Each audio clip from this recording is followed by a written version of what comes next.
Ouais. Il peut toujours réparer. Si vraiment il veut. Super. Alors, nous avons donc devant nous deux parachutes, Tazria et Metzora. Si on replace un peu ces parachutes-là dans l'ensemble du Sefer Vaïkra, nous voyons un développement rigoureux, structuré, puisque après que la Torah nous ait développé les lois des Korbanot, avec Vaïkra, Tzav, et nous ait conclu la notion de la proximité à Dieu par les Korbanot avec les Milouim de Parashat Shemini, qui est le moment où Hachem va daigner manifester sa présence dans le lieu de notre service. Suite à notre service, Hachem a donc réellement manifesté sa présence. Donc le Mishkan, c'est le lieu où on va pouvoir particulièrement percevoir la volonté divine, percevoir la pureté, percevoir la sainteté, un lieu entièrement consacré à développer un contact lointain, mais malgré tout un contact avec la réalité divine. Et donc, ce n'est pas un lieu dans lequel il faut agir, ce n'est pas un lieu dans lequel il faut faire preuve d'initiative, ce n'est pas un lieu dans lequel il faut essayer de s'épanouir au niveau individuel et personnel, c'est un lieu dans lequel il faut s'effacer, c'est un lieu dans lequel il faut s'imprégner, c'est un lieu dans lequel il faut être disposé à recevoir et non pas à imposer. C'est de se laisser imprégner du service des Kohanim, de se laisser imprégner de la splendeur de cet édifice qui est un reflet de la perfection divine. C'est pour ça que la faute de Nadav et Avihu est particulièrement, comment dirais-je, particulièrement symptomatique de ce qu'il ne faut pas faire dans le Mishkan. Qu'est-ce qu'il ne faut pas faire dans le Mishkan? C'est faire preuve d'initiative. Ils ont voulu faire bien, ils ont voulu faire mieux, ils ont voulu faire quelque chose à eux. On n'est pas là pour agir, on n'est pas là pour se mettre en avant, on n'est pas là pour chercher à exister, on est là pour s'effacer, on est là pour s'annuler, on est là pour obéir, on est là pour profiter de ce lieu et de ce moment pour enfin rechercher à percevoir la réalité divine et non pas à imposer sa réalité au monde. Toute notre vie, on est pris par le Yetzirah de l'égocentrisme, on cherche à retirer du monde ce qui nous est utile, ce qui nous apporte du plaisir, ce qui nous apporte des honneurs, tout ce qui est utile pour moi est source de recherche, et tout ce qui n'est pas utile est dédaigné. Et dans le Beth Amikdash, on vient stopper cette recherche, on vient stopper cet égocentrisme pour se rendre apte à percevoir le véritable centre de l'univers. C'est pas moi. L'égocentrisme me fait dire que c'est moi qui suis au centre. Non, c'est Hachem, et je veux savoir à quelle place je dois mettre en orbite d'Hachem qui est au centre de tout. Ça, c'est le Beth Amikdash, un lieu où on doit s'effacer, un lieu où on doit se laisser s'imprégner, donc avoir l'esprit libre. Il faut être ouvert à la sainteté, ouvert à la pureté, pour pouvoir bénéficier de ce moment et de ce lieu. Et celui qui cherche à agir, celui qui cherche à produire, celui qui cherche à se mettre en avant, est à l'opposé de ce que le Mishkan nous propose et ce que le Mishkan nous impose. C'est bon? Ça, c'est la faute de Nadav et Avihu. Et c'est pour cela qu'après la faute de Nadav et Avihu, la Torah commence à développer la Touma. La Touma. La touma, c'est quoi? On voit la touma de consommer des bêtes impures, la touma de toucher des bêtes mortes, et après on continue sur la touma liée à l'accouchement, et après on continue sur la touma de Metzora, et après on continue sur la touma de Zav, Zava, Nida, et après on reprend la Avoda dans le Mishkan, puisqu'à Haremot, c'est donc Yom Kippour, c'est se laver de la touma.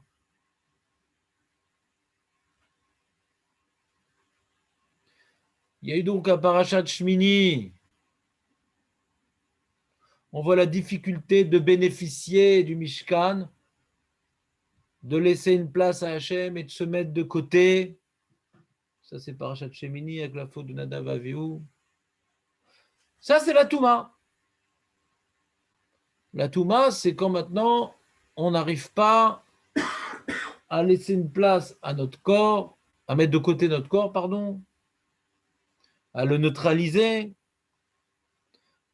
On n'arrive pas à neutraliser notre corps pour nous laisser profiter de ce lieu. Le corps a sa place et le corps est pour nous un écran nous empêchant de nous imprégner de la présence divine dans le Mishkan. Le corps est pour nous un écran. Et quand le corps est tourmenté, quand le corps est bouleversé par la mort, par la touma, par la bestialité, par la souffrance, par la avéra, le corps devient rigide et devient un écran qui rend impossible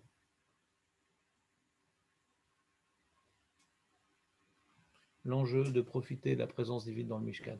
Ce n'est pas uniquement qu'on ne peut pas bénéficier de la présence divine dans le Mishkan, c'est qu'on vient interpréter la présence divine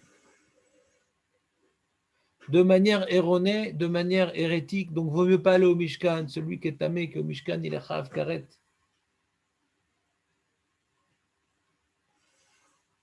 On va essayer d'expliquer un peu ces notions-là. Notion de Touma.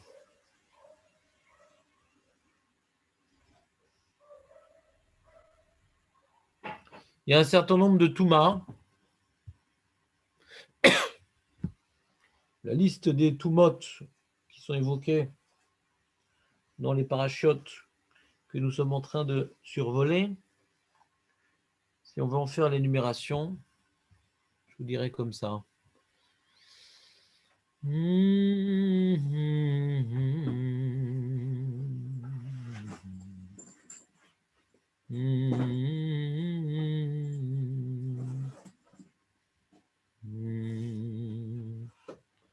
On a vu un certain nombre de problèmes qui vient invalider la avoda, le service lui-même, ou invalider notre capacité de rentrer dans le Beth Amikdash. Qui vient invalider la avoda elle-même, on a vu dans la parashat donc chez Mini, après la faute de Nadav et Avihu, le vin. Quand le Kohen il a bu du vin, eh bien, il n'a pas le potentiel suffisant pour percevoir la présence divine ô combien discrète. Quand il a bu du vin, il a diminué son potentiel sikhli, rouhani, et il a laissé sa réalité corporelle prendre les rênes. Quand on a bu, on vient donner au corps une certaine autonomie. On n'a plus tellement la possibilité de le contrôler. L'alcool nous fait perdre le contrôle. Le sechel n'a plus le contrôle du gouffre, du corps. Donc, puisque le Beth Amikdash, il faut au contraire renforcer notre sechel, notre perception, notre concentration, et neutraliser les velléités d'émancipation de notre corps qui cherche toujours à se libérer de notre concentration. Le corps, il est toujours attiré à vivre pour lui-même. Il ne veut pas se laisser maîtriser. C'est un âne. Le corps est un chamor. On dit le chomer, le chamor. La maîtrise du corps, c'est rochev al chamor. C'est un animal têtu qui refuse d'être dompté. Ça, c'est la réalité corporelle. On est toujours en train de se battre avec notre corps pour lui imposer d'incarner des valeurs. Ce n'est pas quelque chose de naturel de lui imposer des valeurs, c'est toujours un combat, c'est toujours un effort de dompter l'animal. Donc l'alcool, ça allait à l'encontre de cet effort de dompter. Le corps, c'est laisser. L'alcool, c'est laisser le corps libre à ses caprices. Alors chacun va réagir différemment à l'alcool, ça dépendra de ses inclinaisons matérielles.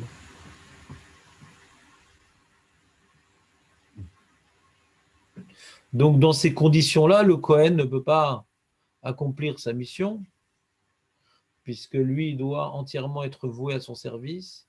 Il doit incarner cette élévation du corps au service des valeurs. Et là, en état d'ébriété, il incarne exactement l'inverse. Donc, il n'est pas apte à servir et son service est invalidé.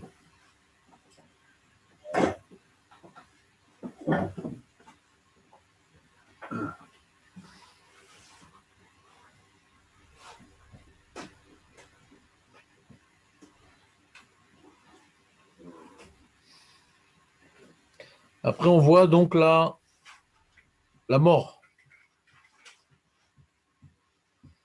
la Avelout. On a vu que les Kohénim qui sont Avel, si c'est un Korban standard, ils n'ont pas le droit d'y participer, ils n'ont pas le droit de consommer. Avel n'a pas le droit de consommer, même de la Trouma. Tout ce qui est Kadosh, le Avel, il en est interdit, le Havel. Et pourquoi? Parce que le traumatisme provoqué par le décès d'un proche vient bouleverser la personne. Il est face au caractère éphémère de la réalité corporelle. Un proche part, on voit que la vie est une fatalité sur laquelle on n'a aucune maîtrise. Personne ne sait vraiment, et on l'espère ne jamais le savoir, quel jour on va partir. Il n'est jamais bon de savoir le jour de sa mort. Cela voudrait dire qu'on est condamné à mort par un tribunal. Ouais, mais normalement, c'est une fatalité qui plane comme une épée de Damoclès au-dessus de la tête de chacun, ouais, et qui vient couper tous nos projets, toutes nos ambitions. Quelqu'un peut dire, voilà, je vais finir le chasse. Quelqu'un va dire, je vais ouvrir une yeshiva, je vais ouvrir un gmar, etc. Si maintenant il a l'idée de la mort qui plane au-dessus de sa tête, à quoi bon faire quoi que ce soit? On peut être fauché, à n'importe quel moment. Donc ça vient quelque part, nous dit le Rav Hirsch, nous faire oublier notre possibilité de nous libérer et d'agir. Un homme, pour avancer dans la Torah et Mitzvot, il a besoin de sentir une certaine liberté.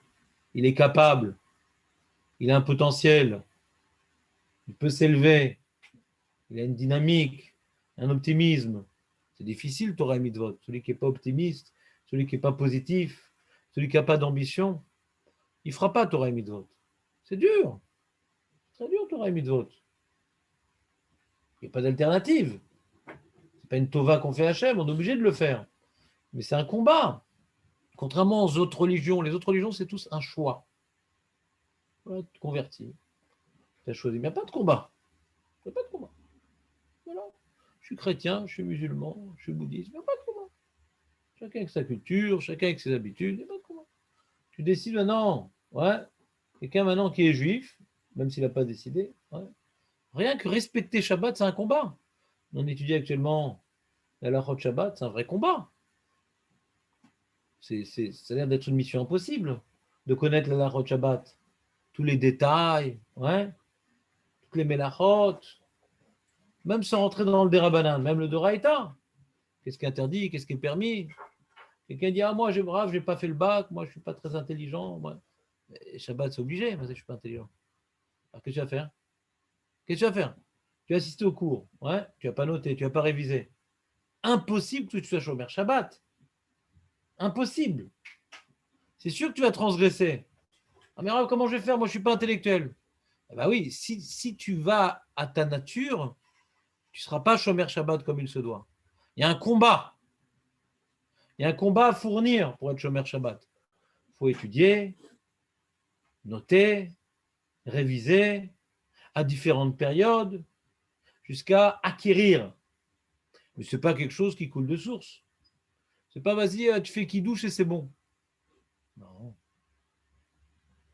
C'est mamache. Là, je ne sais plus si on a le droit, un truc. Le goy, dans quel cas on peut lui demander, quel cas on ne peut pas lui demander. Et la crème, est-ce qu'on peut la mettre? Et pour les enfants, c'est différent. Et pour si. Il y a tellement de paramètres à mémoriser que celui qui n'a pas d'ambition spirituelle restera toute sa vie bon, un juif qui subit Shabbat. Ouais, je ne sais plus, c'est permis, je sais plus. Il se sentira toujours nul, quoi. Shabbat lui rappellera sa nullité. Au lieu de voir ça, la Gemara elle appelle ça, c'est j'ai un, comment dirais-je, un trésor, ouais, qui s'appelle Shabbat, je l'ai confié à Israël. C'est un privilège, le Shabbat, c'est pas une punition. Mais quand tu connais pas bien la halakha, tu te sens un peu naze. Le Limud Torah, c'est pas une fois par jour, c'est chaque instant de libre. C'est un combat. C'est un combat. Le mec qui se regarde un film, le mec qui va sur sa terrasse regarder la mer, ouais, les mouettes. S'il a un besoin psychologique réel, alors ça s'appelle qu'il n'est pas tour de Limud Torah. Mais si c'est stam pour glaner, pour tuer le temps, eh ben, Talmud Torah Keneged Kulam, et Pitul Torah Keneged Kulam, c'est vraiment un assujettissement. On n'est pas tous des Rav Kanievski, Rav. On n'est pas tous des Rav Kanievski. Je ne vois pas de quoi tu parles. Je suis en train de parler d'une mitzvah qui concerne tout le monde, ouais. Que la mitzvah de Limud Torah, c'est on a le devoir d'étudier la Torah quand on a du temps libre. Ce n'est pas une chumra, c'est une halacha. Une halacha concerne tout le monde. Ouais. Non, il y a de la place aussi pour le bonheur, pour la promenade. Regarde, ton opinion est fausse et j'ai déjà répondu. Il y a les besoins psychologiques. Ben oui. Voilà. Et au-delà de ça, c'est Bitul Torah. D'accord? Et comment on juge nos besoins psychologiques?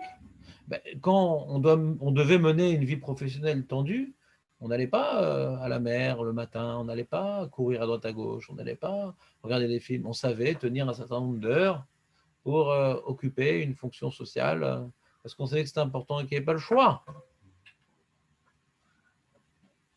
Si maintenant qu'on ne travaille plus ou qu'on a moins d'impératifs professionnels, je dis bon, ça va, j'ai fait 1 heure, 2 heures, ça va, le reste, j'aime bien te promener, etc. J'ai dit, mais tu as prouvé que tu avais un potentiel d'avoda.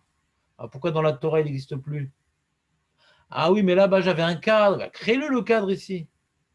Trouve-toi des chavoutas, trouve-toi des chourifs, trouve-toi des trucs. C'est encore une fois une avoda. C'est pas quelque chose qui coule de source. Le corps, par définition, il recherche le repos, il recherche la détente, il recherche le confort. Il ne recherche pas à prendre un joug sur lui, le corps. Jamais. Si maintenant on ne lutte pas contre les inclinaisons corporelles, jamais on sera l'Omed Torah. Jamais. Le corps se refuse de mener une telle vie. Il lutte contre un tel joug. C'est un combat. Tu sors dans la rue, fais attention à ce que tu regardes. Le corps, il veut regarder ça. Le corps, il est curieux, il aime bien. C'est joli, c'est ci, c'est ça. Il y a des choses qu'on n'a pas le droit de regarder. Si on n'est pas prêt à mener le combat, ben le corps nous amène à l'opposé. Pas de mal à sauter. Être juif, ce n'est pas un choix, je crois en Dieu. Ce n'est pas je crois en Dieu. Je sers Dieu. Ani Eved Hashem. Eved Hashem. C'est un joug. Ce qui nous fait comprendre que les Hébreux, ils cherchaient à chaque fois des prétextes pour remettre en question le contrat. Ah, Hachem, tu ne donnes pas à boire, donc si tu ne donnes pas à boire à l'esclave, alors l'esclave, il est pas tour. Ah, tu n'as pas donné à manger, ah, l'esclave, il est pas tour. C'était sans arrêt des prétextes de rejeter le joug qui était plus dur que le joug de Paro. Parce que le joug de Paro, quand je suis sous Paro, je suis sous Paro, mais quand je suis à la maison, je suis à la maison. À la maison, je peux penser ce que je veux, je peux faire ce que je veux chez moi. Mais là, on te dit non, à tout moment, on doit avoir Hachem devant nous. Chez Viti, Hachem le Negdi Tamid. Paro, on peut faire abstraction, Hachem, non. Donc, quelqu'un qui est en deuil,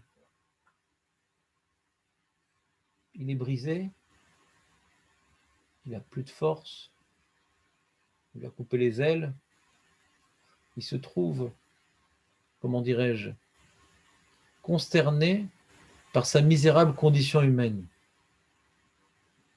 En quoi un être de chair et de sang comme moi, qui peut partir d'un instant à l'autre, peut imaginer partir à la conquête de telles ambitions?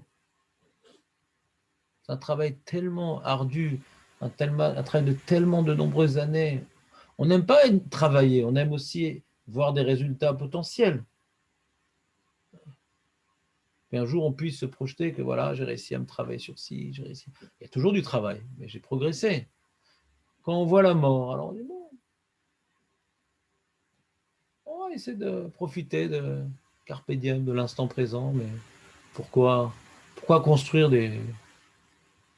des châteaux de cartes? Mais pourquoi tu parles de la mort? Parce que ta Seiya, c'est comme la vie. On remonte, on en C'est une conférence, c'est pas une rabota. J'ai pas compris.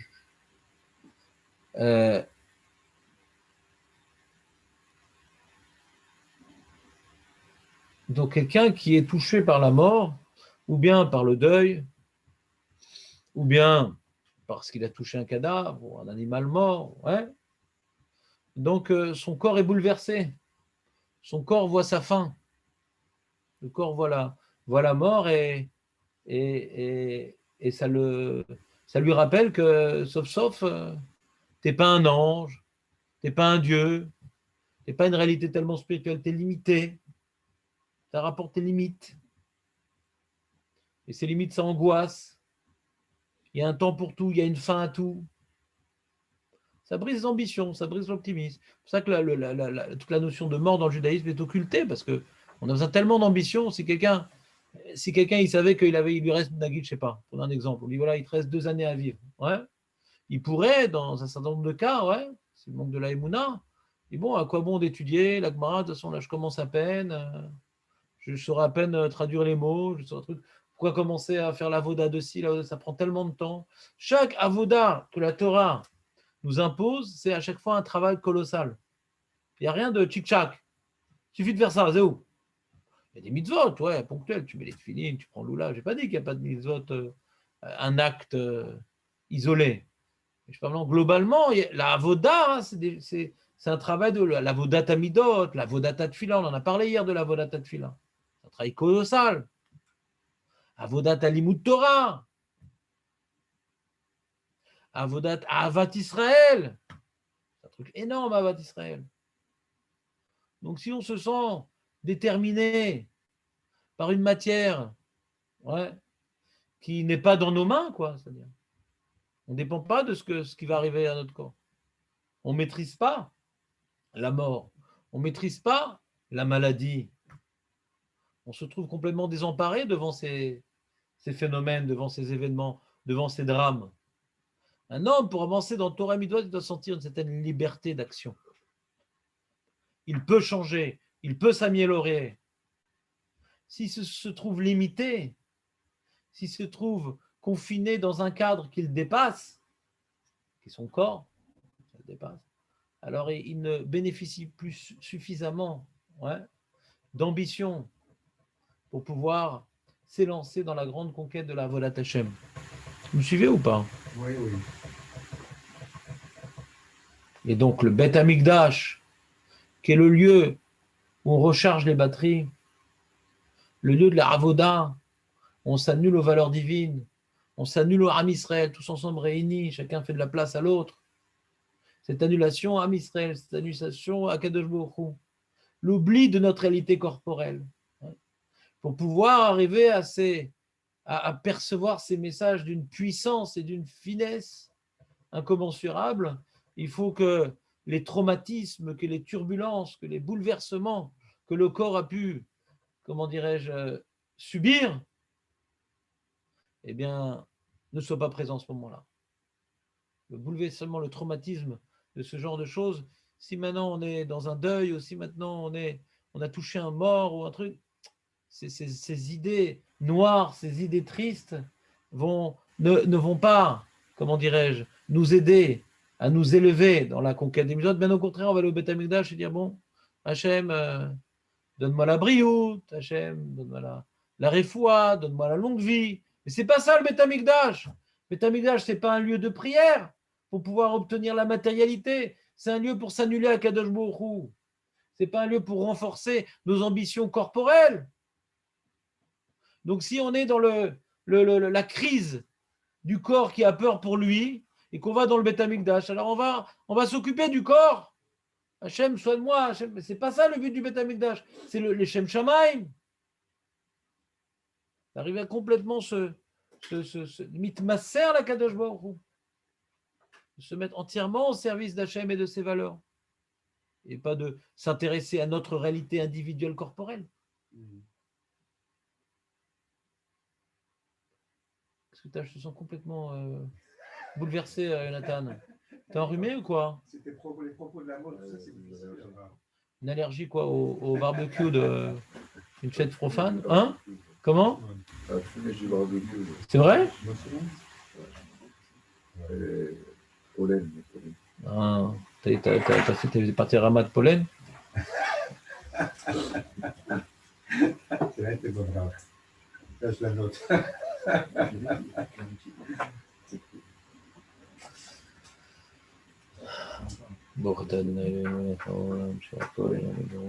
Amen.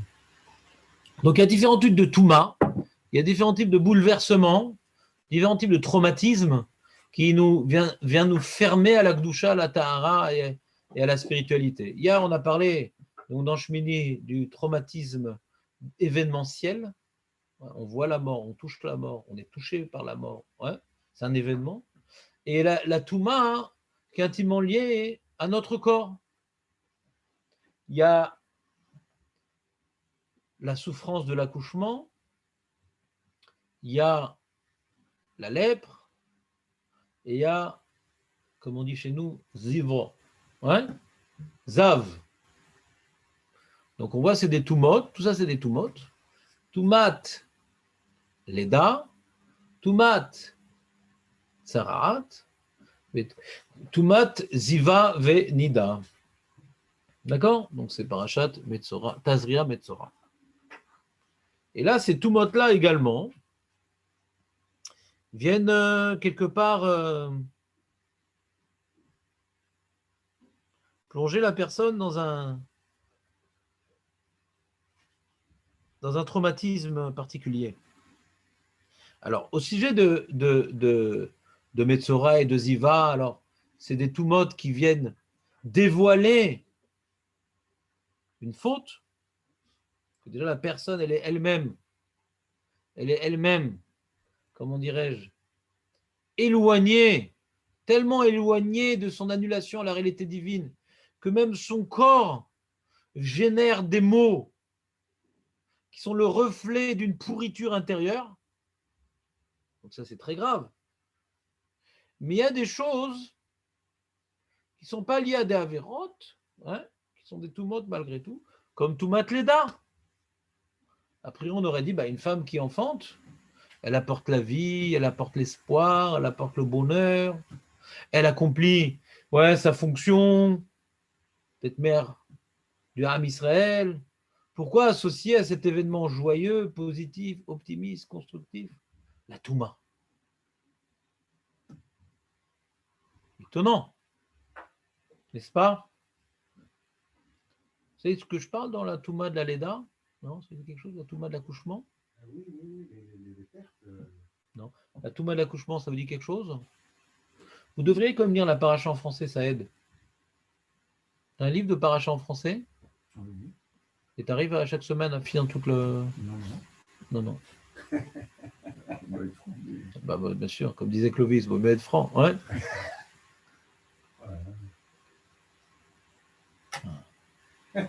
J'espère que tu ne dis pas pendant la semaine au moins. Ça. Parce que la parole divine, on ne la connaît pas. Shem Yerachem. Moi, quand j'ai fait Tchouva, le premier livre que j'ai lu, c'est le Chumash. J'ai pris le Chumash en français et j'ai commencé à le. Bon, j'étais assez, comment dirais-je, surpris. Au début, c'était sympa, mais dès qu'on arrivait au Mishkan et au Korbanot, j'y comprenais plus rien. Donc, j'ai besoin de l'enseignement des sages.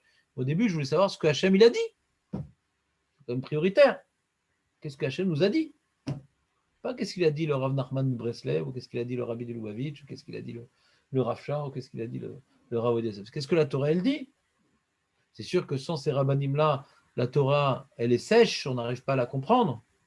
Mais si chaque semaine, les Chachamim ont imposé de lire une partie de la Torah en communauté, c'est que toute la communauté doit s'y adonner. Il y a marqué une ségoula dans le Shulchan Aruch, c'est la seule ségoula, je crois, qui est écrite dans le Shulchan Aruch, qui parle de Arichut Yamim,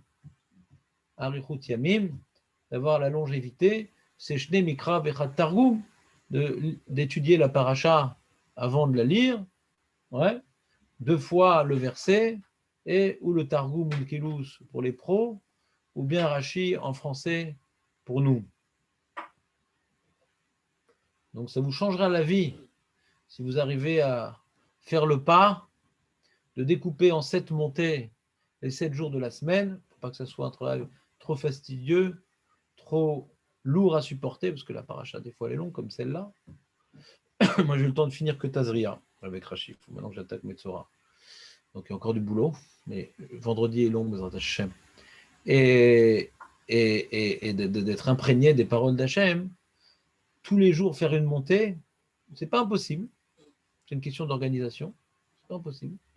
C'est une question d'organisation. Je pense que ça prend 40 minutes. Comment? Ah, faut trouver le temps. Hein. Ouais. Le On trouve le travail, temps, réviser on les trouve le livres, ça va pas acheter. Ah ouais, c'est Navoda. C'est comme je vous ai introduit tout à l'heure. C'est sûr que celui maintenant, qui par exemple, il dit voilà, je te paye 50 000 shekels, mais tu es à mon service et tu dois penser à ci, tu vas penser à ça. On va tout le temps réfléchir à notre patron, qu'est-ce qu'il veut, et là je l'ai déposé, nanana. Je suis arrivé, d'accord. Si maintenant on comprend qu'Hachem nous donne la vie, le bonheur, le tout, etc., il dit maintenant, mais chaque instant tu le mets à mon service, alors on apprend. On trouve beaucoup de temps de faire plein de choses. Ça, c'est un regard sur notre relation avec Dieu. Non pas comme bon, ça va, hein, ça, je suis religieux, je mange cachère, pas pousser. Voilà, ça va, je ne suis pas si mauvais que ça, regarde l'autre en face. Chacun est jugé en fonction de ton potentiel. Son pote en ciel, pas son pote à côté, son potentiel. Ça fait longtemps, ça fait au Ouais. moins 10 ans que tu as fait ça. Non, c'est ta mémoire qui flash. Ça fait 8 ans, je sais pas. 8. Donc, tu comprends Jonathan ou pas? La paracha avec Rashi. Ou si vous ne voulez pas faire avec Rashi dans un premier temps, la paracha juste traduite. Il y a l'Art Scroll, là, le Chumash Art Scroll bleu en français, où il rapporte paniquement Rashi un certain nombre de commentateurs. Ouais, assez intéressant, assez instructif. Ouais. Donc, si on avait fait la paracha sur Tazrem et Tzora, vous auriez eu des millions de questions. C'est quoi toutes ces histoires-là? Celui qui lit dans les mots ces parachas, il comprend normalement rien. Et moi, je voulais faire un cours pour vous expliquer les détails de cette paracha. Mais si maintenant c'est pour vous déjà une découverte, les détails de cette paracha, je ne sais pas où est-ce qu'on va aller. Il faut que je vous parle des détails. Donc la philosophie de la chose, je ne suis pas sûr qu'on aura le temps de s'en occuper. Alors les détails des lois de Tazria. On parle d'une femme qui a mis au monde, dans un premier cas, un garçon, et dans un deuxième cas, évoqué par la Torah, une fille.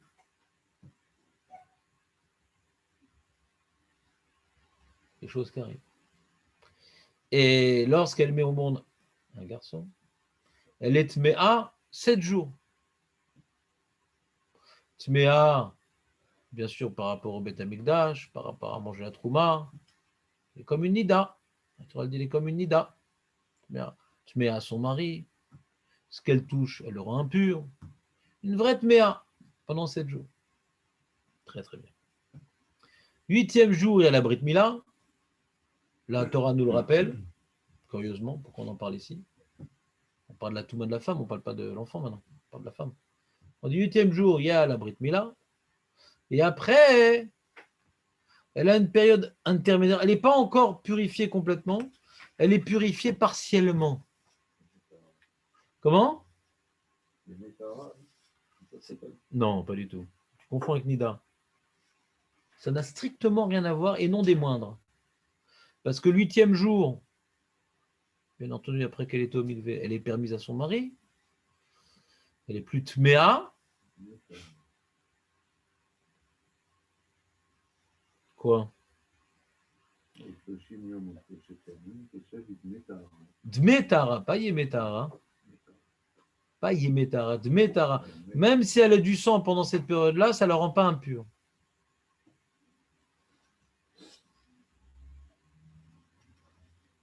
Shloshim yom ou sheloshet yamim teshev bedme taora. Donc bien que c'est du sang qui est pur, elle ne peut toujours pas rentrer dans le Beth Amikdash. Elle ne peut toujours pas manger de la trouma. 33, l'Akbar Omer, 33. Donc 33 plus 7. Hazak. Très fort. Donc elle devra attendre donc 40 jours pour pouvoir revenir au Beth Amikdash et pour pouvoir manger de trouma, si elle est kohenet ou de korbanot. Elle a donc une interruption de 40 jours. Mais qui inclut 2 périodes distinctes. Première période de Touma Gmura, qui est 7 jours. Et après, le sang ne la rend pas impure. Et donc, elle n'est plus impure pour les autres, ni pour nous-mêmes. Dans le domaine du profane, elle est devenue pure. Mais elle reste éloignée du Kodesh. D'accord? Et après, à la conclusion de cette période de 40 jours, elle apporte un korban. Et là, elle peut réintégrer le monde de la Gdusha. Imagine un korban, qu'est-ce qu'elle a fauté? Et si elle a mis la pauvre au monde une fille, erreur fatale, ouais, alors sa loi est différente. Hein? Double peine.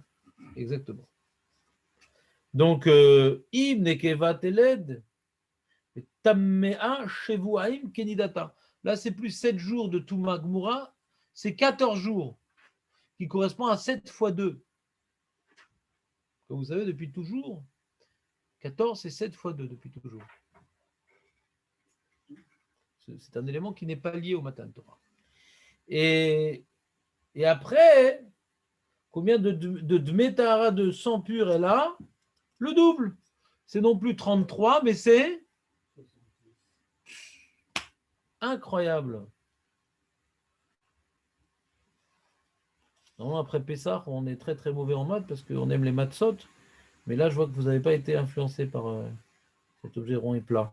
Shishim yom sheshet yamim teshev al dme taora. Et en conclusion de ces 33 de 66 jours, donc de ces 40 jours, ou de ces 66 plus 14, facile, si c'est le double, les deux c'est le double de garçons, donc si le garçon en tout ça donnait 40, donc le double de 40 c'est 80, c'est très facile.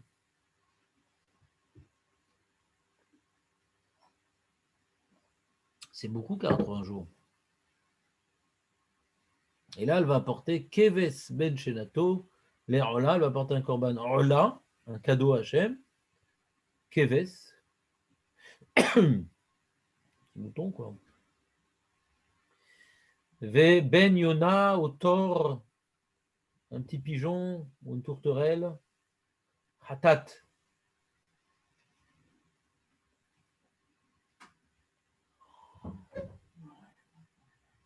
Et si elle n'a pas les moyens d'apporter un petit mouton, elle n'apportera que les volatiles.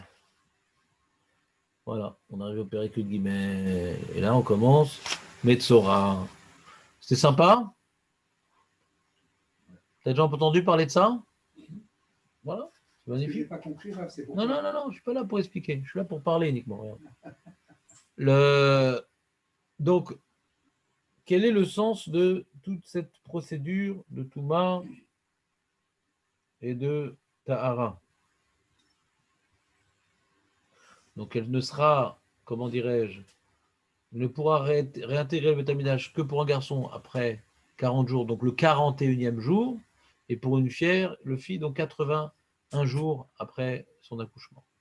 Il faut que ce soit écoulé 40 jours et que ce soit écoulé 80 jours, donc c'est le 41e et le 81e. Alors, les commentateurs se demandent, avant même de s'interroger sur la raison d'une telle touma et de la nécessité de passer par des corbanotes, une tahara, etc., pourquoi au milieu de la description de la touma de la femme qui a mis au monde un garçon, on nous parle de la Brit Mila? On savait déjà qu'il y a une mitzvah de Brit Mila, on a déjà appris la mitzvah de Brit Mila.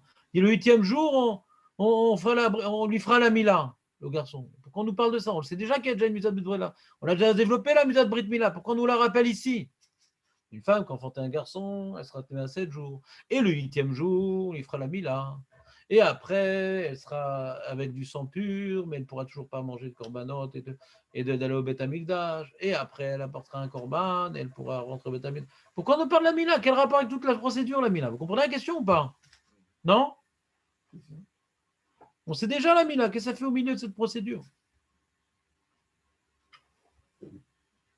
Pas clair la question? La Touma s'interrompt. Comment? La Touma s'interrompt en ce moment. Exactement. La question est de savoir pourquoi. Très très bonne remarque, Maître Belaïch. Ça me rappelle les belles années. Ouais. C'est qu'il y avait un problème dans la Toumat Leda. Il y avait un problème dans la Toumat Leda qui a été amoindri par la Mila. Pas solutionné, parce qu'elle a encore une certaine forme d'éloignement de la Gdoucha. Il était amoindri. Et puisqu'il n'y a pas de Brit Mila chez la fille, donc la Touma dure plus longtemps. Parce que le message de la Mila amoindrit le problème de la Touma quand il y a la Mila.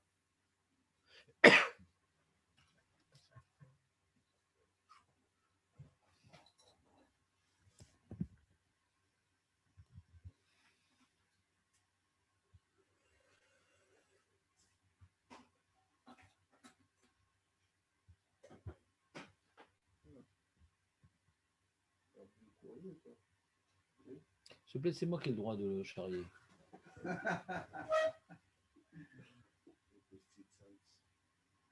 Le timbré, ouais. Postier, pas. J'aurais plutôt messager que postier.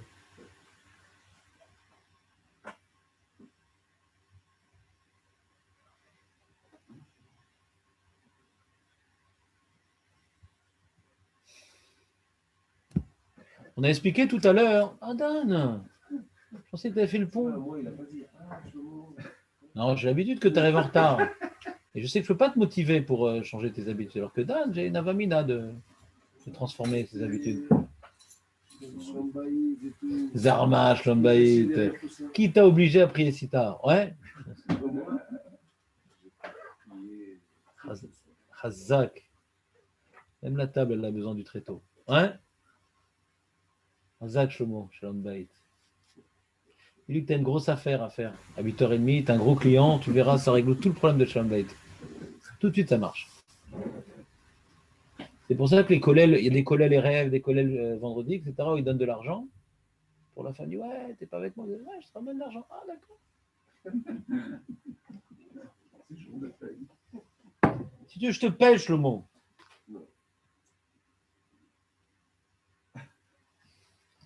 De ta tête. Donc le.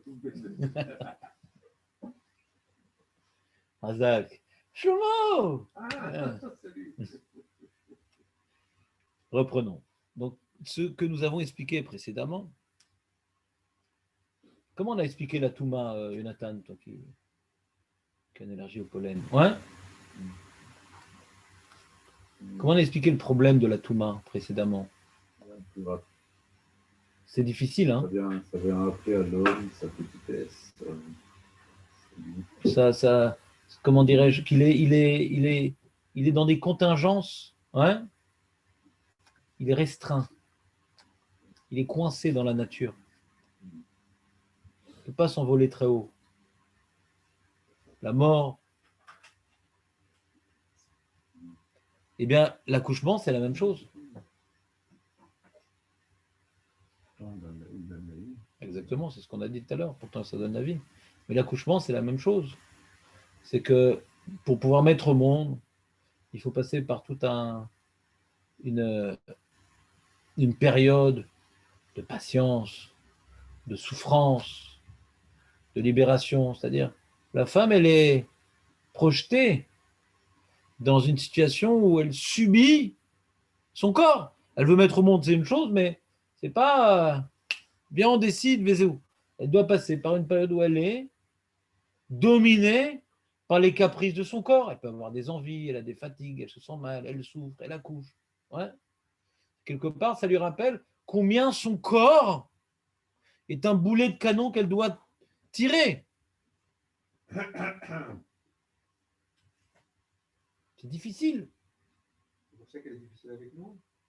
Non, ça c'est lié à ta réaction avec elle. On a l'habitude de renoncer devant des forces qui nous dépassent. La mère nature qui nous impose, ouais, ses douleurs, sa patience, son truc, ça, on a dit, ça nous ratatine, ça nous coupe les ailes, ça nous enlève des ambitions, ça nous fait oublier qu'on ne peut pas aller très loin, ça nous fait oublier que qui dit que je peux aller très loin?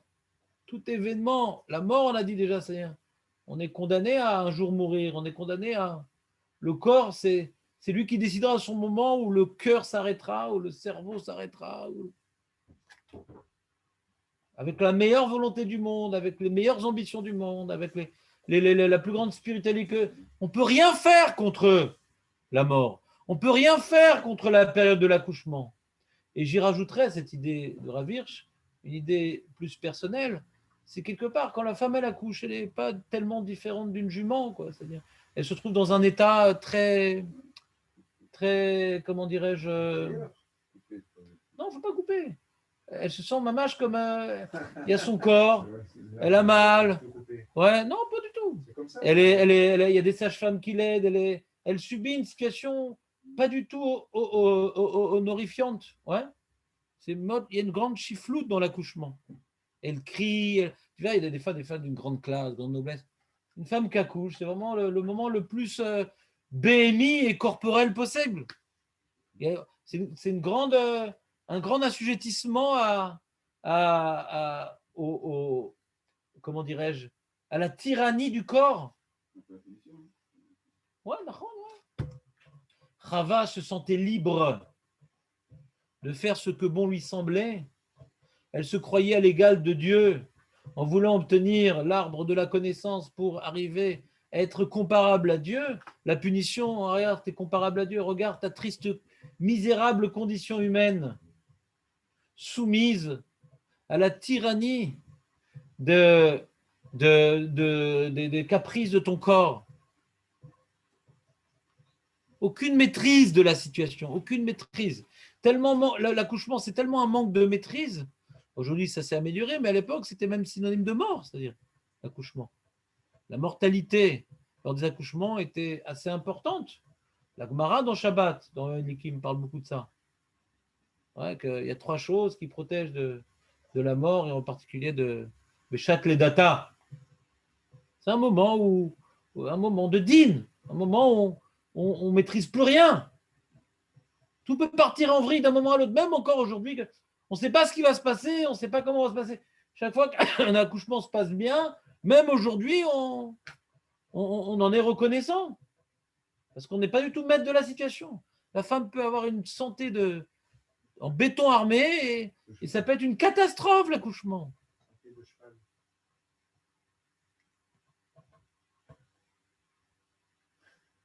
Et donc, il y a un traumatisme dans l'accouchement. On est déterminé par des conditions matérielles sur lesquelles on n'a aucune emprise.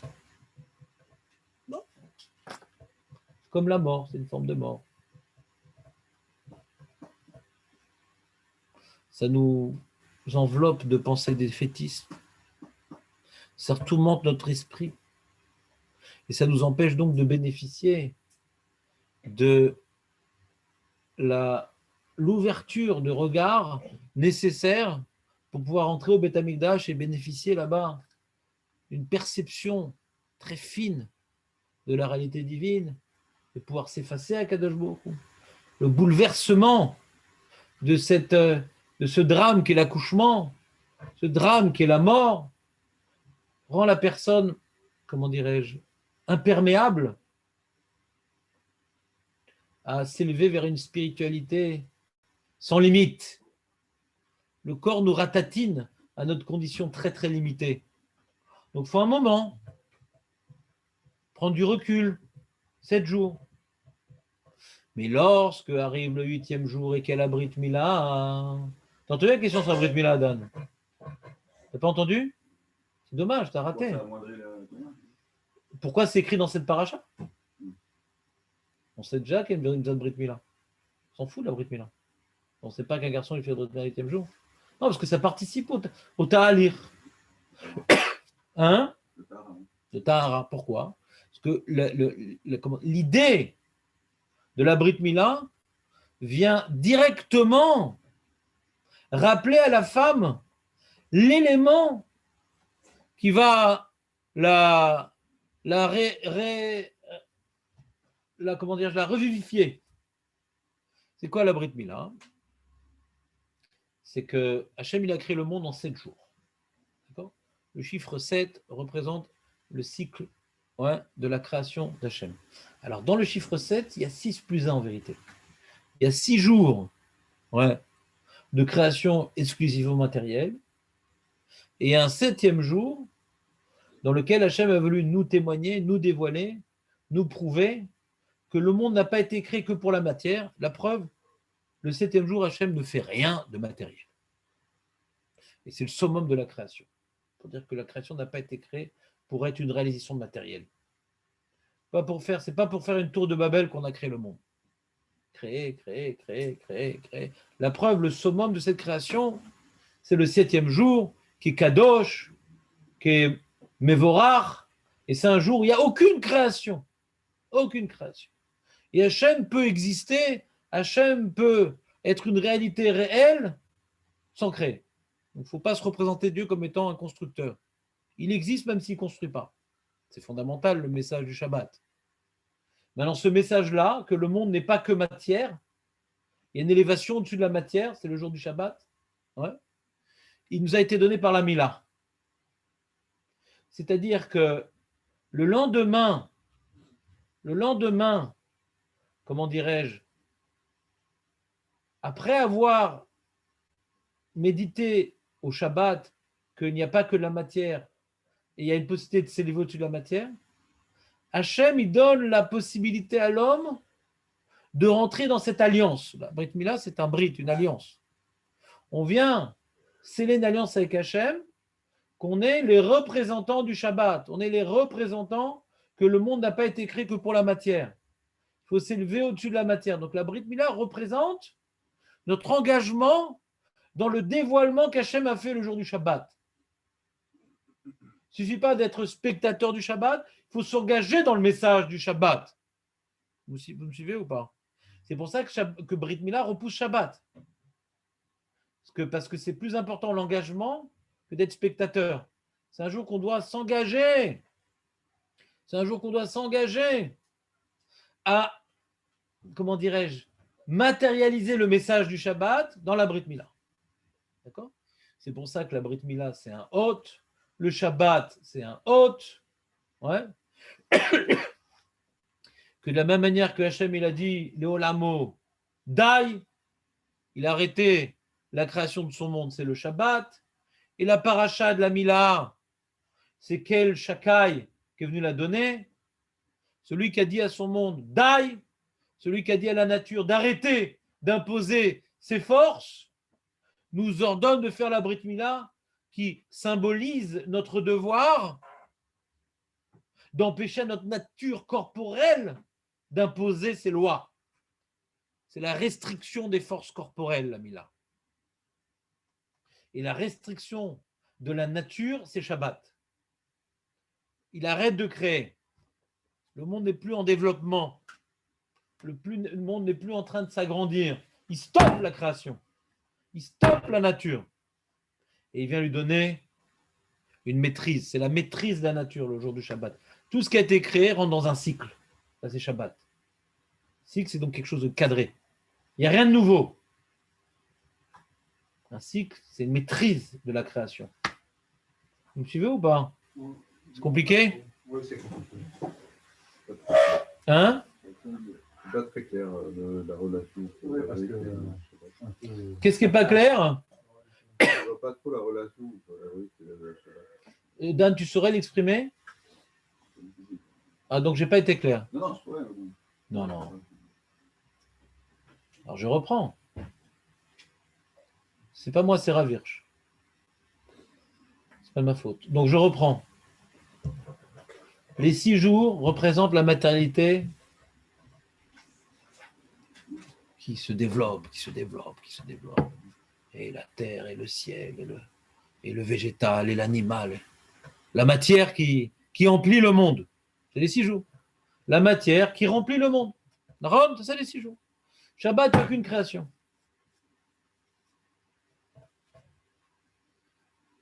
Shabbat, il n'y a rien de créé. Hachem aurait pu créer le monde en 6 jours et bah, et je me casse. Non, il a voulu montrer qu'il y a un 7e jour qui est le summum de la création pour montrer que le monde n'est pas juste pour être une création de matière. Le top de la création, c'est le 7e jour, où il n'y a aucune création. Donc le but n'est pas la matérialité, c'est de faire comme Hachem, la maîtrise de la matière. Shabbat, c'est la maîtrise de la matière. La maîtrise de la matière. Où le monde arrête de grandir, le monde arrête de remplir. Le monde arrête de remplir. La matérialité arrête de remplir le monde. Stop, on arrête la matérialité. Ce stop-là, c'est Shabbat. D'accord? Stopper la matérialité de remplir le monde. On stoppe la nature. Il y a Rabbi Akiva qui raconte qu'il y a un fleuve, Sambation, que Shabbat il s'arrête, etc. Ouais. La nature s'arrête. Et s'arrêter, c'est quoi hein? C'est Mishamar Leolamo Dai. Dai, stop. Lequel Shakai, Shin Dalet-Yud, ouais, c'est le Dieu qui maîtrise la nature. Pas qui va contre la nature, il maîtrise la nature. Donc là, il fait l'été, là, il fait l'hiver, là, il fait tomber la pluie. Maîtrise la nature. Pas il change la nature. Pas il fait des miracles. Les miracles, c'est Utke Vavke. Shin Dalet Yud, non. Il dit le Ramban, Shoded Maharachot. Il vient maintenant être maître de la nature. C'est lui qui a mis en place la nature et elle reste dans les mains d'Hachem. On fait des mitzvot, il n'y en a plus, on ne fait pas de mitzvot, il n'y a pas de pluie. Il n'y a rien de surnaturel, mais elle reste dans les mains d'Hachem quand même. Il n'y a rien de surnaturel. La pluie, ce n'est pas surnaturel. La famine, ce n'est pas surnaturel. Mais ça reste dans les mains d'Hachem. Il y a des lois naturelles, mais qui restent dans les mains d'Hachem. C'est bon? Très bien.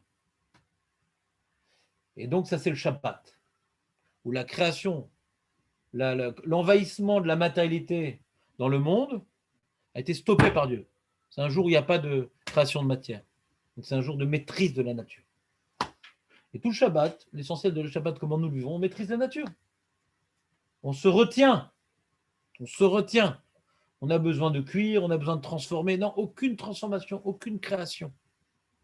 Pour pouvoir bien créer, il faut savoir s'arrêter quand c'est nécessaire. Celui qui ne sait pas s'arrêter ne sait pas créer. C'est clair ou pas? Oui, je veux dire complètement. Oui, c'est vrai ça. Maintenant, quel mitzvah va symboliser Hachem, il a témoigné que le monde doit être maîtrisé. Par le Shabbat, Hachem a témoigné que le monde doit être une réalité matérielle à maîtriser. Et de la même manière il a dit à son monde Dai, représenté par le Shabbat, la paracha de la Mila commence par le fait que, par les mots que Hachem se présente comme étant le Kel Shakai, le Dieu chez Dai, le Dieu qui a dit Dai. De la manière qu'il a, par le Shabbat, témoigné que le monde, dévoilé, que le monde est une réalité matérielle toute puissante qu'il faut apprendre à maîtriser, comme lui, il a maîtrisé sa création, nous aussi, on doit maîtriser notre matérialité.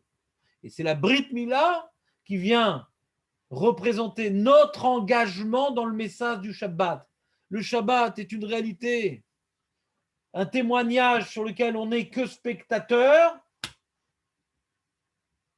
La Mila est l'alliance par laquelle nous affirmons reprendre le message du Shabbat, incarner le message du Shabbat. De quoi? Ça veut dire qu'Hachem, il a dévoilé par la Shabbat la maîtrise de la matérialité envahissante, conquérante et débordante, notre réalité corporelle envahissante, conquérante et débordante, représentée, bien entendu, par ce membre qui est source de toutes les pulsions incontrôlables. Et bien sûr, ce membre-là, on doit réaliser l'alliance. L'alliance que maîtrise de notre nature, maîtrise de notre réalité corporelle. C'est analogue au Shabbat. Analogue? Oui, c'est analogue. Il y a un message Shabbat. Oui, mais il y a le spectateur, il y a l'acteur. Shabbat, on est acteur dans le sens où. On n'est pas acteur. Oui, Le 7e jour, on n'a rien fait, c'est Hachem qui témoigne de quelque chose. Et la Brit Mila, Hachem, il a fait ce qu'il a fait le 7e jour, et nous, pour être acteurs ce jour-là, on se retient et on maîtrise. C'est le ravir, on maîtrise notre domination sur la nature. Donc, on est quelque part acteur. mais pour pouvoir bénéficier du Shabbat, il faut être un juif. Un goy, il ne fait pas Shabbat. Hein? Un juif, il ne fait pas Shabbat. Pour toi, puisque le juif, il ne sait pas maîtriser sa matérialité, si tu donnes un jour de repos où il ne va pas travailler Shabbat, qu'est-ce qu'il va faire? Il va sans arrêt avoir des marchavot ra'ot, des marchavot corporelles, avoir des pensées corporelles. Si c'est pas maîtriser sa matière. Donc, il ne faut pas qu'il s'arrête de travailler Shabbat, le goy. Pour être apte à incarner la retenue divine, il faut avoir réalisé la Brit Mila. La Brit Mila repousse Shabbat. Si tu ne fais pas Brit Mila, à quoi bon Shabbat? Alors, ça ne veut pas dire qu'un juif qui n'a pas fait la Brit Mila, il n'est pas tour de Shabbat. Je n'ai pas dit ça. On parle ici de notions symboliques élevées et non pas d'halachot intimement liées. Jonathan, c'était encore moins clair? Ou tu étais encore plus rêveur? Je vois pas en quoi ça vraiment la part. Ah non, les athlètes, pourquoi tu cherches tout de suite à répondre à ta question? Tu as fait des maths dans ta vie. Les maths, c'est une combinaison d'un certain nombre d'éléments et après, on arrive à faire un système. La femme n'est pas acteur. Non, elle n'est pas du tout acteur, la femme. Très, très bonne question. Mais le message du Shabbat, le message de la Brit Mila. Pourquoi la femme n'est pas acteur? C'est pas vrai, ça. Actrice, on dit actrice. Dan, écoute. Après, tu expliqueras à tes camarades de classe. Sarah, c'est faux, ça, c'est complètement faux. Les cancres après, ouais. Shlomo. C'est la paracha du Lachon Hara, Shlomo. Non, la chose c'est juste une langue très développée. Motsi Shemra, Metzora, Motsi Shemra. Écoute bien. Tout est enregistré si tu veux réécouter la version originale, hein, pas l'ersatz. La femme qui accouche, ouais, elle se sent déterminée, soumise, ouais, à la lourdeur de son corps. Elle doit maintenant attendre patiemment le développement de l'enfant dans son ventre, dans ses entrailles, et après devoir passer l'événement traumatisant, hein, que son corps décide de sortir cet enfant d'elle-même. Ce n'est pas elle qui décide, c'est le corps. C'est très difficile.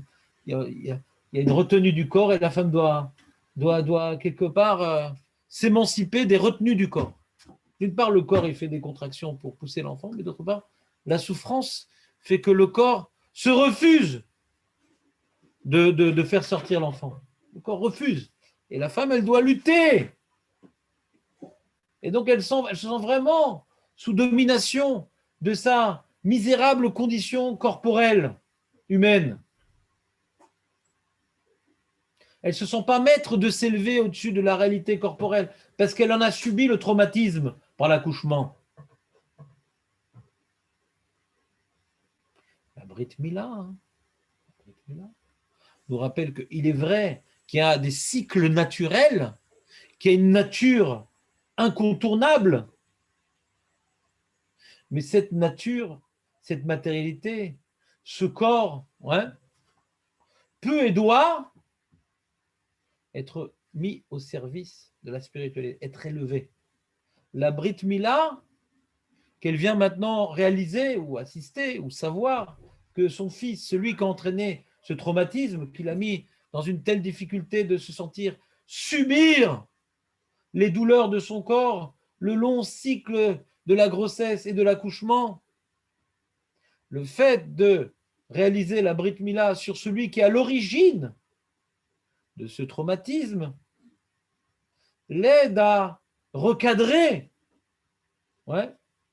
l'assujettissement aux réalités corporelles. C'est vrai qu'il y a des réalités matérielles, mais on peut s'en élever, on peut les catalyser, on peut leur donner un sens. La Brit Mila en est le symbole.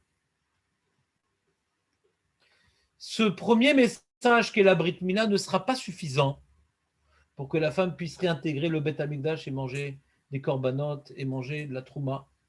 Il faut encore une période de méditation qui a été bonifiée par le message de la Brit Mila. Il faudra encore qu'elle attende. Elle ne sera plus tméa dans le monde du profane. Elle aura réintégré un équilibre avec la matérialité. Elle sera plus tméa pour son mari. Elle sera plus tméa pour ce qu'elle touche. Elle aura pu réintégrer le monde de la matérialité de manière équilibrée, ce qu'on appelle Dme Tahora, mais elle ne pourra pas encore suffisamment avoir l'esprit libre pour bénéficier de la finesse intellectuelle pour s'annuler à la spiritualité du Beth Amikdash. Quand on rentre dans le Beth Amikdash, ce n'est pas un coup de baguette magique, c'est on s'est préparé au Beth Amikdash.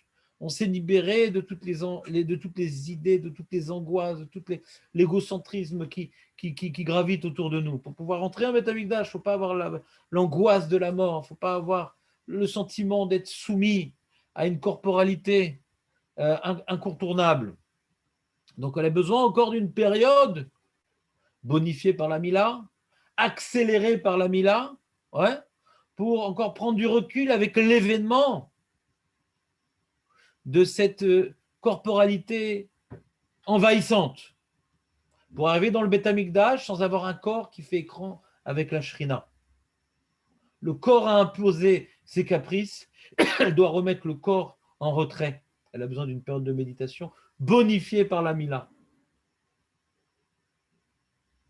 Et donc, qu'est-ce qui se passe?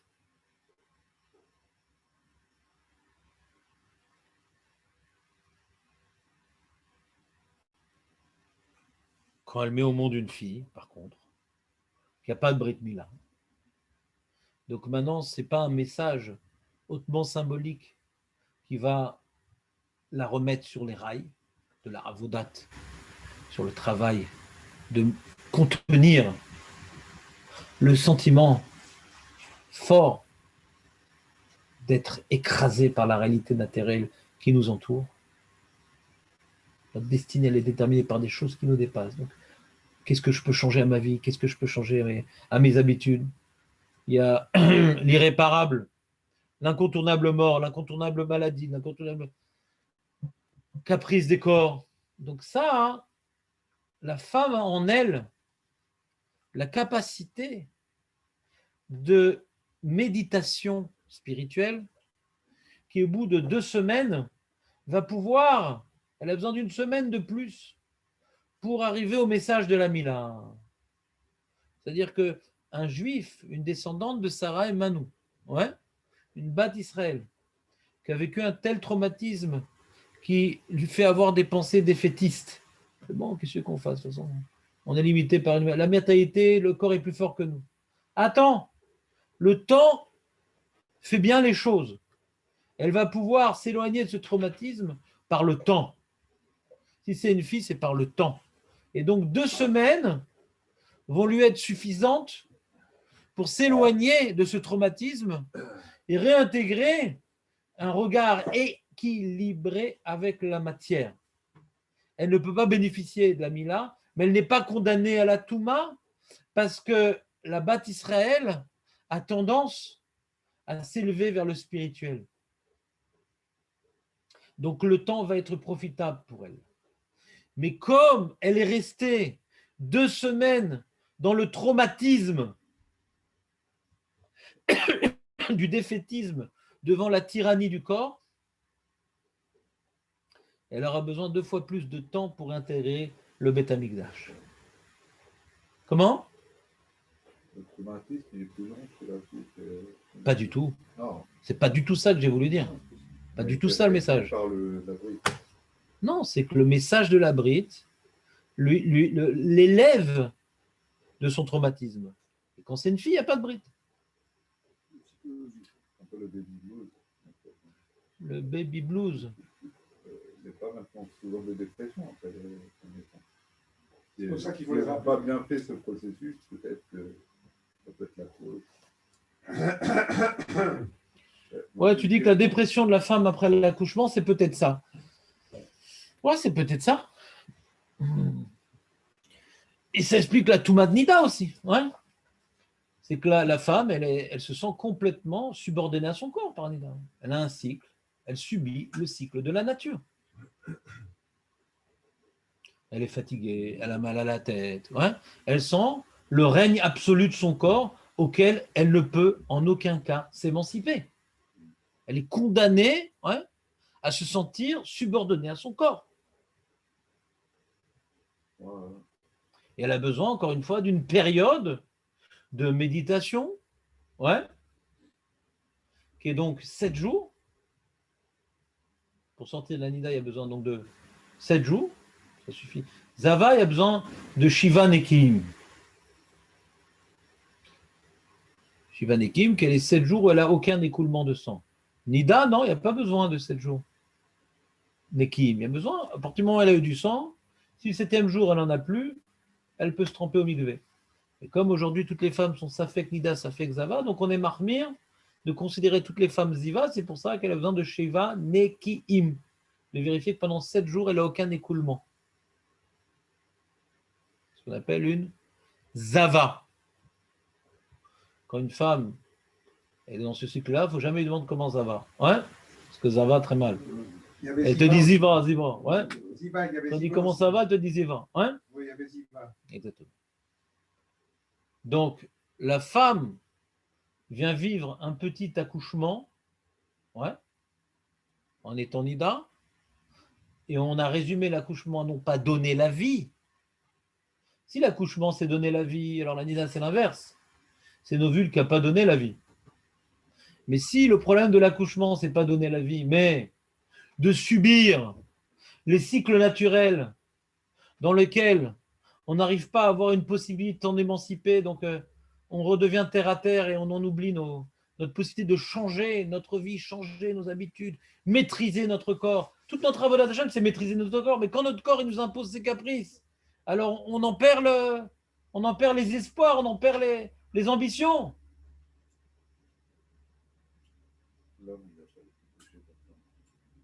Parce que je lui ai posé Normalement, une non. question, Non, il n'y a pas de question, aucune question. Aucune question. On va essayer de garder linéaire le cours et pas être déconcentré par des choses inutiles. Donc, reprenons donc la structure. Un petit dernier résumé pour être bien clair que tout le monde a bien compris. C'est des notions profondes. Ce n'est pas la première fois qu'on en parle. Ce n'est pas la première fois qu'on fait ce Ravirch. Ouais. Mais j'ai voulu le reprendre avec vous parce que j'ai vu comment je l'avais écrit la dernière fois, ce cours-là.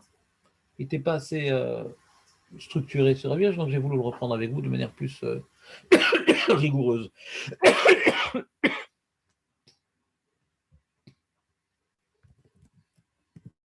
Donc j'aurai pas le temps aujourd'hui de faire avec vous Metzora, la Touma de Metzora. C'est dommage. Ouais. J'ai un collègue à 11h. C'est Shabbat, La maîtrise, l'omatsati tov, la gouf et la shtika. La plus grande maîtrise du corps, c'est se taire. Il y a un dibour rouchani et un dibour goufani. C'est de ne pas avoir des paroles corporelles, qui sont l'émanation de problèmes intérieurs. On reprend. Donc l'histoire, elle est comme ça. Qu'est-ce que ça a rapport avec nous? Comment on pourrait traduire toutes ces belles notions à notre niveau personnel? Ouais. On a parlé de la mort, on a parlé de l'accouchement, on a parlé de la nida. Ouais. C'est-à-dire que quand on est face à la fatalité des cycles naturels tels que la mort, tels que l'accouchement, des choses qui sont douloureuses, des choses qui sont déprimantes. Pourquoi c'est déprimant? Pourquoi c'est douloureux? Pourquoi c'est tellement déprimant la mort? On sait qu'il y a l'Olam Haba. On sait que c'est un passage. On a de la Emouna. Ouais. Nous, on sait.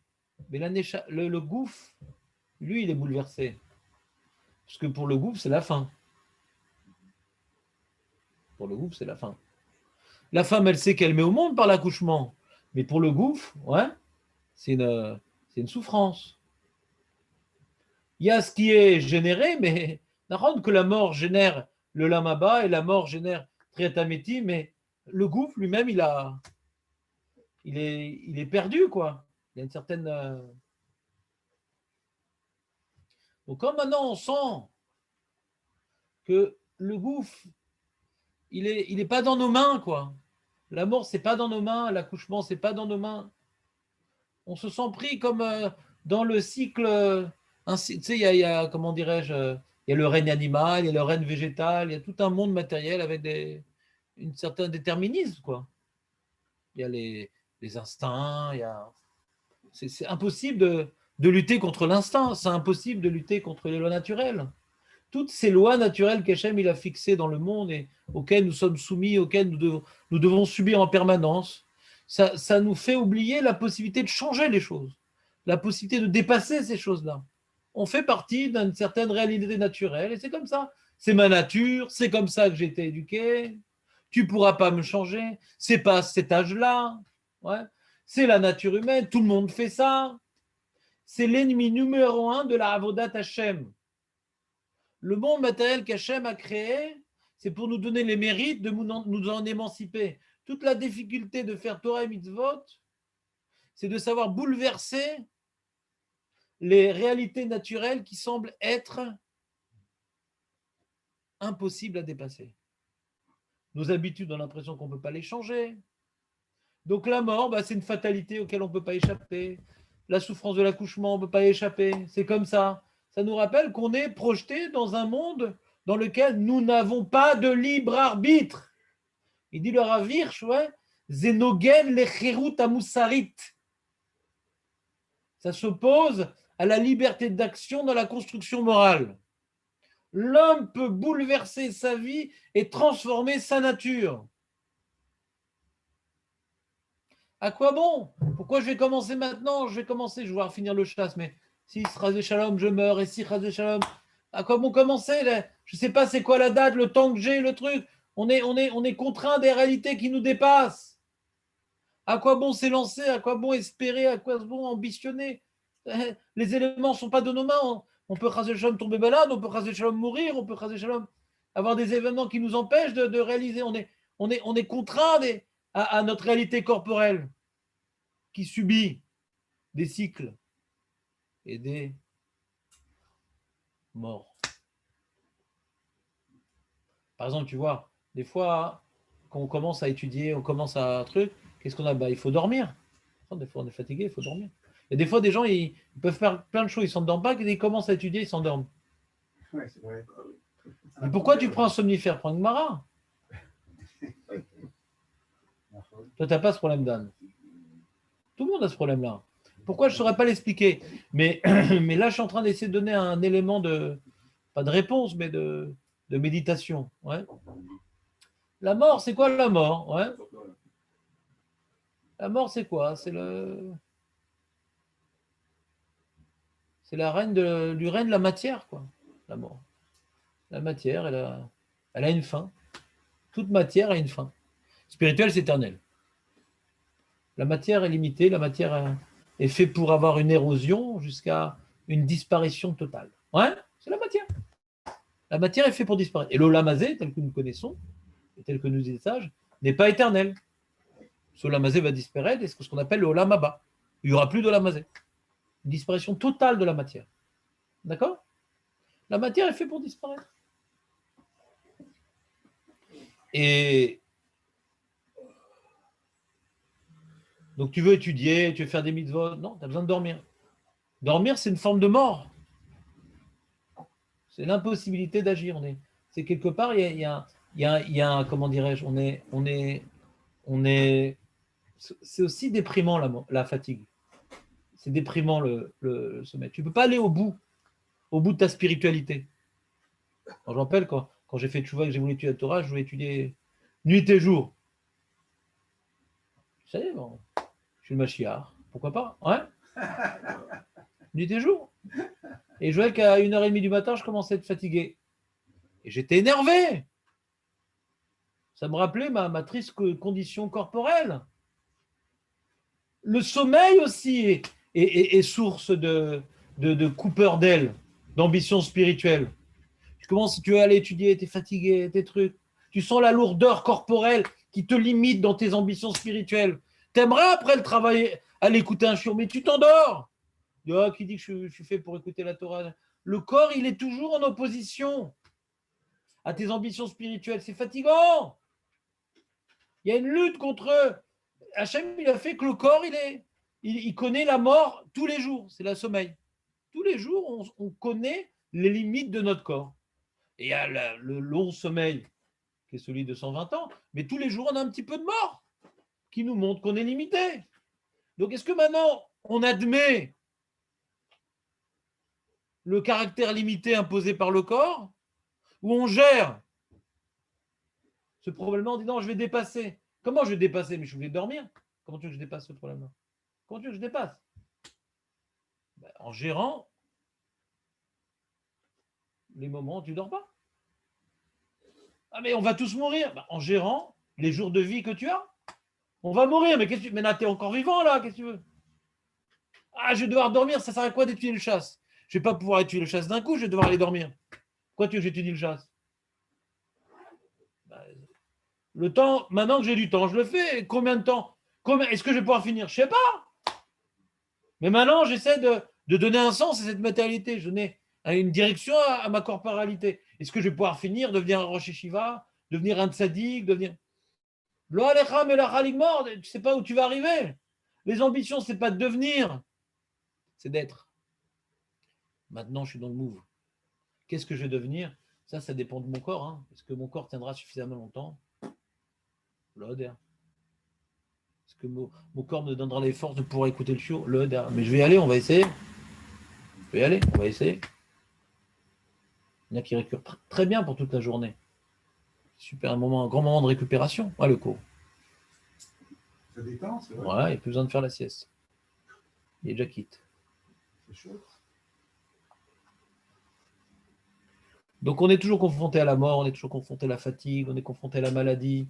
Comme quelqu'un, il est malade, ouais, il a attrapé froid, il a mal à la gorge, il a mal à la tête, ouais. Alors pourquoi il est déprimé? Il n'arrive pas, il n'arrive à rien faire. Il n'arrive pas. Il n'arrive pas à prier, il n'arrive pas à étudier, il n'arrive pas. Donc il est sous domination de son corps, d'accord? Son corps lui empêche d'accomplir ses ambitions spirituelles quotidiennes. D'accord ou pas? S'il ne lutte pas contre son corps, eh bien, il perdra son habitude de prier, il perdra son habitude d'étudier. De la manière que le sommeil l'interrompt dans ses ambitions spirituelles, la maladie aussi.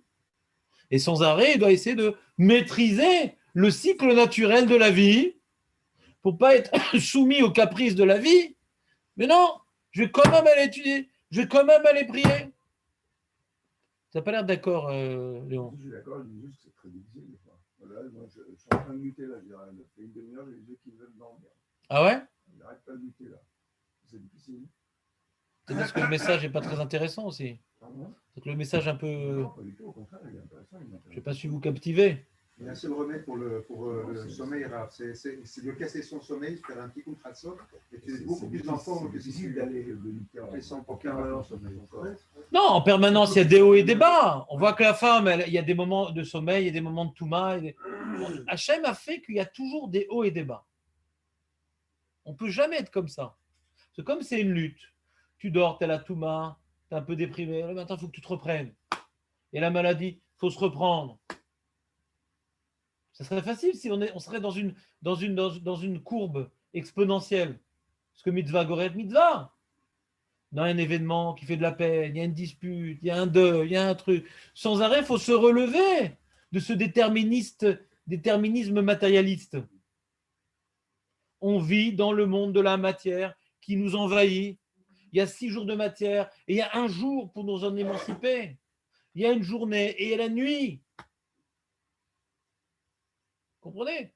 Ce serait trop facile. On est dans le monde de la matière et doit sans arrêt reprendre les armes, sans arrêt lutter. Ce serait facile d'être dans le spirituel. Ah, j'ai fait le bon choix, je suis parti dans le camp des faciles. Non, non, non. Sans arrêt, la maladie, elle est là, et des événements tragiques dans la vie, et la mort, elle a ci, elle a ça. Il faut un moment de méditation, un moment de réflexion, et on reprend de plus belle. C'est la femme. Hachem, elle est apte à donner la vie, et puis après, elle est nida, apte à donner la vie, puis après, elle est tmea. Sans arrêt, les hauts, les bas, les hauts, les bas. La lunaison, l'obscurité, la lumière. Itratchout. On voit dans la lune, ouais, la réalité de l'homme. L'élévation, la régression, l'élévation. La vie, elle est comme ça. D'accord? La vie, elle est comme ça. Maintenant, il y a celui qui est comme ça, la courbe qui va vers le bas. Il y a un petit peu d'élévation, où l'élévation du mois d'après, elle est arrivée au niveau le plus bas du mois d'avant. Tac, tac, tac. Ou bien non, au contraire. Il y a je m'élève, je descends, je m'élève, je descends. Mais il y a des descentes. C'est un combat permanent contre la déprime. Un combat permanent contre le déterminisme matérialiste. Un combat permanent contre la matière et la réalité, le corps et la nature qui nous rappellent qu'on ne peut pas faire grand-chose. Si, je vais faire ce que j'ai avec ce que j'ai. Je vais faire ce que je peux avec ce que j'ai. Avec l'âge, on apprend aussi. Avec l'éducation que j'ai reçue, avec la femme que j'ai reçue, avec les enfants que j'ai reçus, avec l'intelligence que j'ai reçue. Je vais faire ce que je peux avec ce que j'ai. Oui, mais quand même, c'est dur avec ma femme, c'est dur avec mes enfants, c'est dur avec ma... D'accord, il y a des moments, ça ne va pas, et je remonte, je vais faire ce que je peux avec ce que j'ai. Puis je me prends des baffes, et je vais faire ce que je peux avec ce que j'ai, et je vais prendre des baffes. Et je recommence, et je recommence, et je recommence. Et ça raccole, je monte. Mais il y a sans arrêt des descentes, sans arrêt des descentes. C'est des phénomènes cycliques. Tais-toi, Samuel. Personne n'est venu pour t'écouter. Ouais. Si on parle de chute, prends la dynamique de la chute. Ouais. Bon, c'était clair ou pas un peu? Exceptionnel. C'est plus clair qu'avant, non? Oui. Je me suis retrouvé dans ton cours.